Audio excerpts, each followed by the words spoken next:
A los 65, mi nuera me humilló en público llamándome estorbo inútil. Cuando leyeron mi testamento, el silencio fue sepulcral.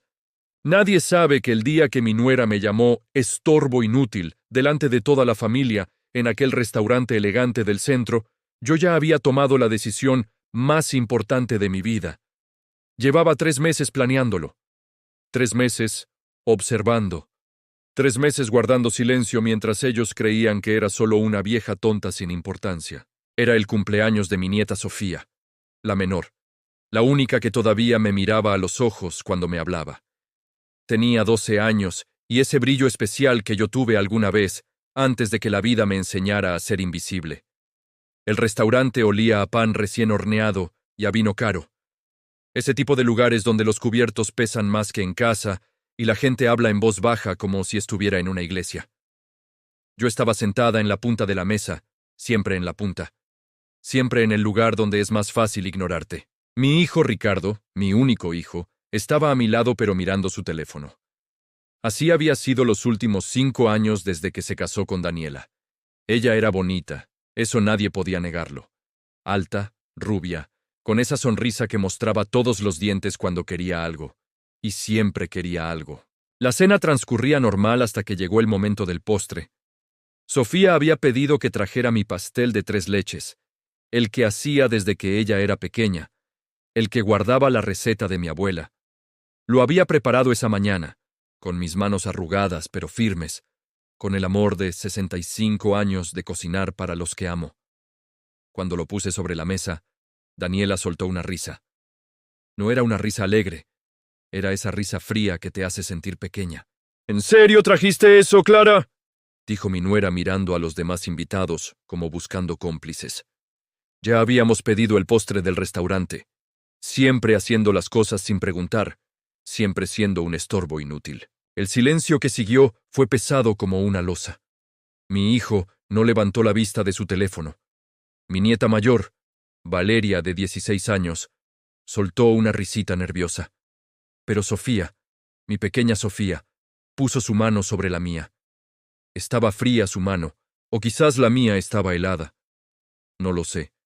Lo que sí sé es que en ese momento algo se rompió dentro de mí, pero no era dolor, era claridad. Era como cuando se rompe una represa y el agua finalmente encuentra su camino. Daniela continuó. Es que no entiendes que ya no eres necesaria aquí. Ya no cocinas en la casa, ya no ayudas con nada. Solo ocupas espacio en esa habitación que podríamos usar para la oficina de Ricardo. Eres un estorbo inútil, Clara. Lo siento, pero alguien tenía que decírtelo. Los meseros se habían detenido cerca de nuestra mesa, fingiendo arreglar algo en la mesa vecina. Las otras familias del restaurante miraban disimuladamente. Yo sentí el calor subir por mi cuello, ese calor de la vergüenza que te hace querer desaparecer. Pero no dije nada. Solo tomé mi bolso, me levanté despacio porque mis rodillas ya no son lo que eran, y caminé hacia la salida. Nadie me detuvo, nadie dijo nada. El sonido de mis zapatos contra el piso de madera era lo único que se escuchaba además del murmullo distante de las otras mesas. Afuera llovía suavemente. Olía a tierra mojada y a ciudad. Llamé un taxi, porque ya no conduzco de noche. Mi vista ya no es buena cuando hay luces brillantes. Durante el trayecto a casa pensé en mi esposo Alberto, muerto hacía ya 7 años. ¿Qué diría si viera esto? ¿Qué diría si supiera que la casa que construimos juntos, la empresa que levantamos desde cero, todo eso ahora era motivo de desprecio en boca de la mujer que nuestro hijo eligió? Pero Alberto no estaba, y yo sí. Y yo tenía un plan. Llegué a la que todavía era mi casa, aunque ya no se sentía como tal. Era una casa grande en las afueras, con jardín y fuente, esas cosas que Ricardo y Daniela amaban presumir en sus redes sociales. Subí a mi habitación, la que quedaba en el segundo piso al final del pasillo, lejos de todo. Saqué de mi cajón los documentos que había estado revisando, el testamento viejo, el que Ricardo conocía, donde todo quedaba para él, y el nuevo, el que nadie sabía que existía, firmado hace 3 meses ante el notario García, el mismo que me había ayudado cuando Alberto murió. ¿Sabían que a los 65 años una puede ser más invisible que nunca, pero también más libre? Nadie prestaba atención a mis salidas. Nadie preguntaba a dónde iba cuando tomaba taxi cada martes por la tarde. Creían que iba a la iglesia o a tomar té con las viejas amigas que ya casi no me llaman. Pero yo iba al despacho del abogado. Iba al banco. Iba a la empresa que fundé con Alberto hace 40 años, esa empresa de la que Ricardo era ahora el director, pero de la que yo seguía siendo la principal accionista. Esa noche no pude dormir. Me quedé mirando el techo, escuchando los sonidos de la casa. Escuché cuando Ricardo y Daniela llegaron pasada la medianoche. Escuché sus risas, sus pasos subiendo las escaleras, la puerta de su habitación cerrándose. No vinieron a disculparse, no vinieron a preguntar si estaba bien, y eso me dio la confirmación que necesitaba. A la mañana siguiente bajé temprano como siempre. Preparé café, aunque sabía que Daniela prefería el que hacía su máquina italiana cara. Preparé huevos, aunque sabía que Ricardo ya no desayunaba en casa. Los preparé para mí, porque después de 65 años de cocinar para otros, estaba empezando a recordar que yo también merecía comer bien. Sonó el timbre a las 9. Era el notario García con su portafolio de cuero gastado y su corbata de siempre. Ricardo salió de su habitación en bata, con cara de confusión. Daniela apareció detrás con su pijama de seda y su ceño fruncido. «¿Qué hace él aquí tan temprano?», preguntó mi hijo como si yo no tuviera derecho a recibir visitas.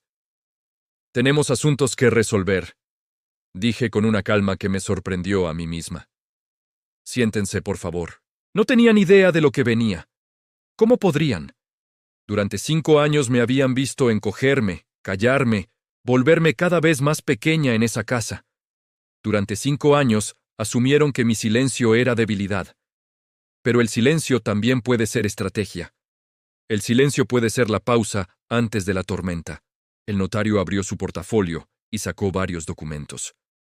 Empezó a leer con esa voz formal de los abogados. Esa voz que convierte las palabras en sentencias. Yo, Clara Eugenia Mendoza, viuda de Torres, en pleno uso de mis facultades mentales, he decidido modificar mis disposiciones testamentarias. Vi cómo Daniela se ponía tensa. Vi cómo Ricardo finalmente dejaba su teléfono. Atención, al fin tenía su atención. El notario continuó. Después de una cuidadosa evaluación de las circunstancias actuales y del trato recibido en mi propio hogar, he decidido lo siguiente. Mis acciones de la empresa Torres y Asociados, valuadas actualmente en 12 millones de pesos, serán transferidas en su totalidad a mi nieta Sofía Martínez Mendoza, quien las recibirá en fideicomiso hasta cumplir 25 años. Durante ese tiempo, el control de la empresa quedará en manos del consejo directivo que he designado, del cual mi hijo Ricardo queda excluido de manera permanente. Ricardo se puso de pie de golpe. «Mamá, ¿qué es esto? ¿Qué estás haciendo?». Daniela estaba pálida, más blanca que su pijama de seda. «Esto no puede ser legal. Esto es una locura. Ella está senil. Claramente no sabe lo que hace». El notario la miró por encima de sus lentes. «La señora Mendoza fue evaluada por 2 médicos independientes el mes pasado. Su capacidad mental está certificada. Esto es completamente legal y vinculante. Hay más», dije yo, y mi voz salió más firme de lo que había sonado en años.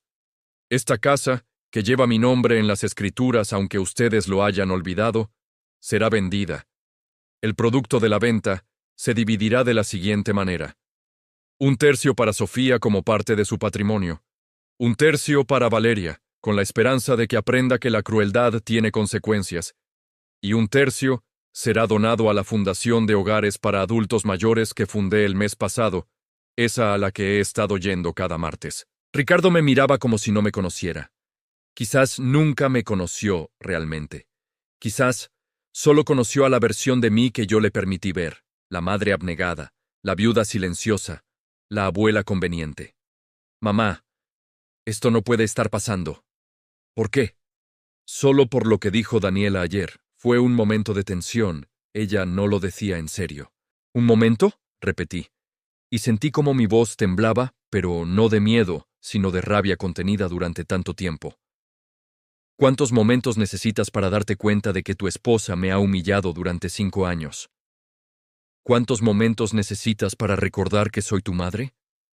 Para recordar que esta empresa existe porque tu padre y yo trabajamos 18 horas al día durante décadas mientras tú eras niño. El notario carraspeó. Hay otro punto importante. La señora Mendoza ha dejado instrucciones específicas. Ricardo, tienes 30 días para desalojar esta propiedad. Se te otorgará una compensación de 200,000 pesos como apoyo transitorio, cantidad que la señora considera generosa, dado que llevas 10 años recibiendo un salario de la empresa sin aportar resultados significativos, según lo documentan los informes financieros que ella ha revisado personalmente. ¿Revisado personalmente? Daniela casi gritó. ¿Qué sabes tú de finanzas? Eres una vieja que nunca terminó la universidad. Ahí estaba otra vez. Ese desprecio tan casual, tan natural en su voz. Pero esta vez no me dolió. Esta vez solo confirmó que había tomado la decisión correcta. Terminé la universidad a los 50 años, dije despacio. Cuando ya ustedes vivían aquí. Iba a clases nocturnas mientras ustedes cenaban y veían televisión. Me gradué en Administración de Empresas con mención honorífica. Pero nunca se los dije porque para entonces ya había aprendido que ustedes no hacían preguntas sobre mi vida. Solo asumían que yo no tenía una. El silencio que siguió fue diferente al del restaurante. Este silencio estaba lleno de realización, de pánico, de la comprensión lenta de que habían subestimado completamente a la persona equivocada. Sofía bajó las escaleras en ese momento. Debía haber estado escuchando desde arriba. Vino directamente hacia mí y me abrazó. «Abuela», susurró contra mi hombro. «Siempre supe que eras increíble». El notario terminó de leer los documentos. Dejó copias sobre la mesa del comedor. Esa mesa de roble que Alberto y yo compramos en nuestra luna de miel tardía porque nos casamos jóvenes y pobres. Se despidió con un apretón de manos y una sonrisa pequeña que decía que había visto muchos casos como este, demasiados. Cuando se fue, Ricardo seguía de pie en medio de la sala con cara de no entender qué había pasado. Daniela lloraba, pero eran lágrimas de rabia, no de arrepentimiento. Las conozco bien, pasé décadas siendo madre, siendo esposa. Aprendí a leer las lágrimas como quien lee libros. Me voy a mudar la próxima semana, les dije. Compré un departamento cerca del mar, pequeño, luminoso, solo para mí. Tienen el número de mi abogado si necesitan algo legal. Tienen el número de Sofía si quieren mantener contacto con su familia. Pero a mí no me busquen a menos que sea para disculparse de verdad. Y no creo que sepan cómo hacer eso. Subí las escaleras por última vez hacia mi habitación. Empaqué mis cosas que no eran muchas porque había aprendido a vivir con poco en esa casa grande. Empaqué las fotos de Alberto, mis libros, la manta que tejió mi madre, lo esencial, lo que importaba. 3 semanas después, estaba en mi departamento nuevo. Tenía vista al mar como había soñado desde niña. Podía escuchar las olas por la noche. Olía a sal y a libertad. Sofía me visitaba cada fin de semana. Me contaba de la escuela, de sus sueños, de cómo quería estudiar administración como yo.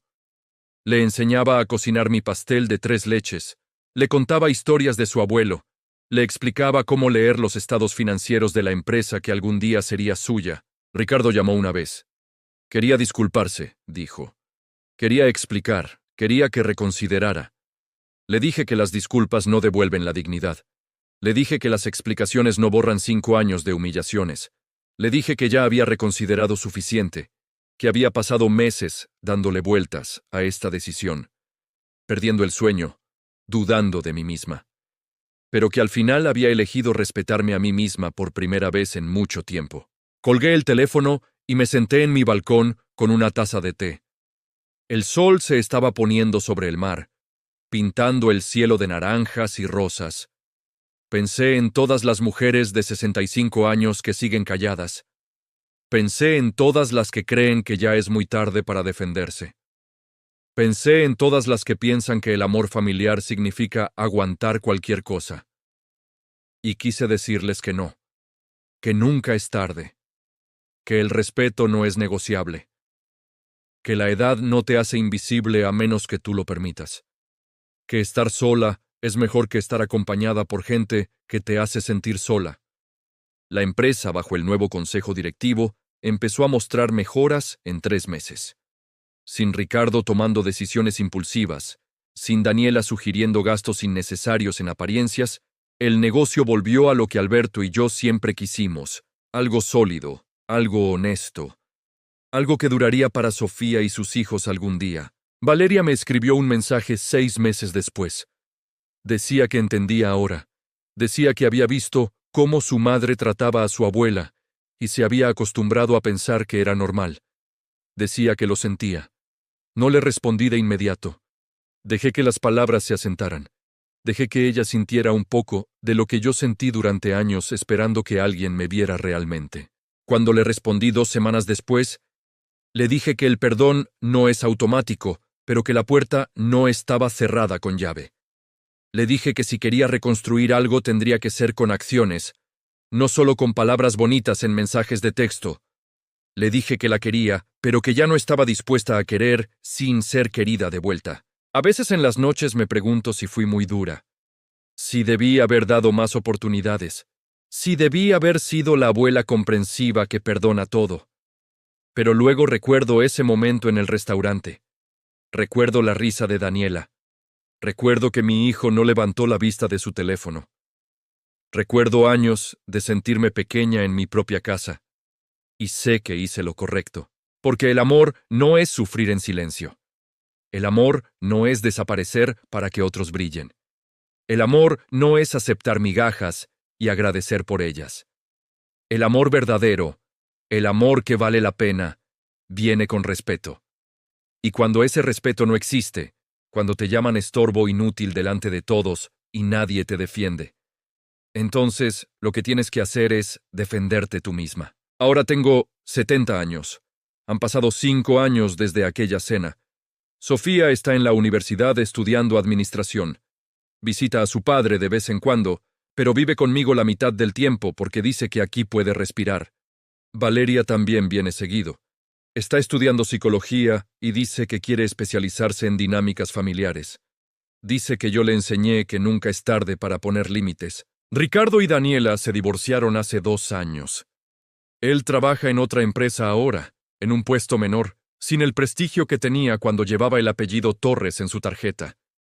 Me han dicho que Daniela se volvió a casar con alguien con más dinero. No me sorprende. Algunas personas solo ven a los demás como escaleras. Mi hijo y yo hablamos a veces. No es la relación que tuvimos antes, pero quizás nunca fue tan buena como yo creía. Estamos construyendo algo nuevo, algo basado en honestidad en lugar de obligación. Es incómodo a veces. Es doloroso. Pero es real. La Fundación de Hogares para Adultos Mayores está creciendo.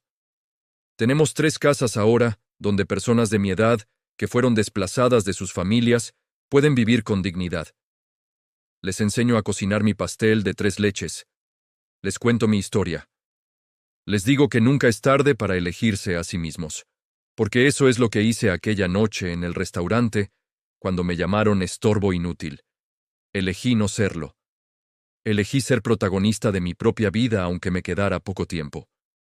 Elegí que los últimos capítulos fueran escritos por mí, no por las expectativas de otros. Y cuando finalmente me vaya de este mundo, cuando mi testamento se lea por última vez, quiero que diga algo muy simple. Aquí yace Clara Eugenia Mendoza, viuda de Torres. Fue invisible hasta que decidió no serlo. Y ese día cambió todo. Si estás escuchando esta historia y te sientes invisible en tu propia vida, si alguien te ha hecho sentir que eres un estorbo, si has pasado años encogiéndote para que otros crezcan, quiero que sepas algo. No es tarde. Nunca es tarde. La dignidad no tiene fecha de caducidad. Y tú mereces ser vista, ser respetada, ser amada de verdad, o no ser amada en absoluto, porque la soledad elegida es mejor que la compañía que te destruye. Ahora mírate al espejo y pregúntate, cuando lean tu historia, cuando cuenten quién fuiste, podrán decir que te respetaste a ti misma. Si la respuesta es no, entonces ya sabes qué hacer. El cambio da miedo, pero ¿sabes qué da más miedo? Llegar al final y darte cuenta de que nunca fuiste la heroína de tu propia vida. Si esta historia te llegó al corazón, si sentiste que hablaba de ti o de alguien que conoces, suscríbete a este canal. Aquí compartimos historias de mujeres que decidieron escribir sus propios finales. Porque todas merecemos un final donde no somos víctimas, sino guerreras.